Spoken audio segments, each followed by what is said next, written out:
Hello everyone, welcome to Sonal's kitchen. આજે આપણે શરદી, ઉધરસ અને ઇમ્યુનિટી વધારે એવું એક મિશ્રણ તૈયાર કરીશું. તો ચાલો રેસીપી જોઈ લઈએ.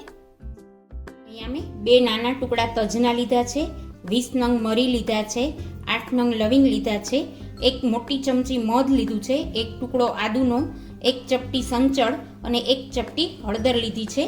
હવે આપણે લવિંગ, મરી અને તજ જે છે એને ત્રણેયને શેકી લેશું અને આદુ છે એનું ખમણ કરી લેશું.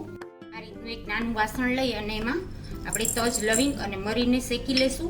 સ્લો ફ્લેમ ઉપર જ શેકવાના છે. આમ લવિંગ જે છે એ ઉપરથી આખું હોય આ રીતના ફૂલવાળું એવું જ લવિંગ લેવાનું. આપણે આ રીતે અડધી મિનિટ માટે જ શેકવાના છે, વધારે નથી શેકવાના.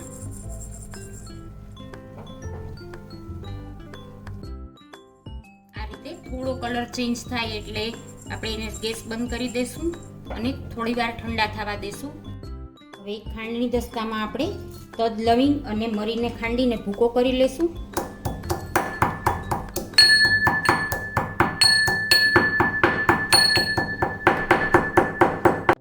સરસ પાવડર થઈ ગયો છે. હવે આપણે એને એક વાટકીમાં કાઢી લેશું.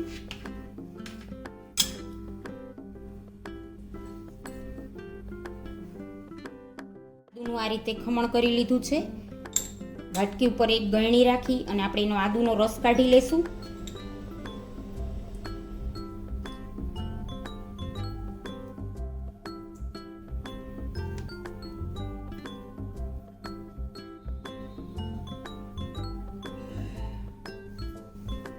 આદુનો રસ તૈયાર થઈ ગયો છે. આદુના રસમાં આપણે જે તૈયાર કરેલો આ પાવડર છે એ 5 ચમચી નાખવાનો છે. ચપટી જોઈએ તો 4 ચપટી આમાંથી થવી જોઈએ એટલો પાવડર લેવાનો છે. આ આપણે મોટા માટે બનાવી રહ્યા છીએ. નાના બાળક માટે કરતા હોઈએ તો એક જ ભાગ આટલો જ લેવાનો છે, એક જ ચપટી. એ પાવડર નાખી દઈશું. ચપટી હળદર નાખી દઈશું. હળદર એન્ટીબાયોટિક હોય છે, ઉધરસ શરદીમાં ખૂબ જ કામ આવે છે. ચપટી એક સંચળ નાખી દઈશું. ગળા માટે સંચળ ખૂબ જ સારું. હવે જે આ પાવડર છે એને આપણે સ્ટોર કરીને રાખી શકીએ, ગમે ત્યારે એનો ઉપયોગ કરી શકાય. 1 ચમચી મધ નાખી દઈશું.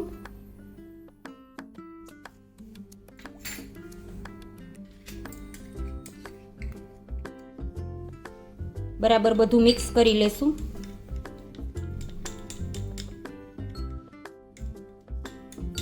આ જે તૈયાર કરેલું મિશ્રણ છે એને આપણે સવારે નળના કોઠે લેવાનું. એક જ દિવસમાં શરદી, ઉધરસ મટી જશે અથવા તો રાત્રે સૂતી વખતે લેવાનું. સવારે આપણે પહેલાં લઈએ તો અડધી કલાક સુધી આપણે ચા, કોફી નથી પીવાના.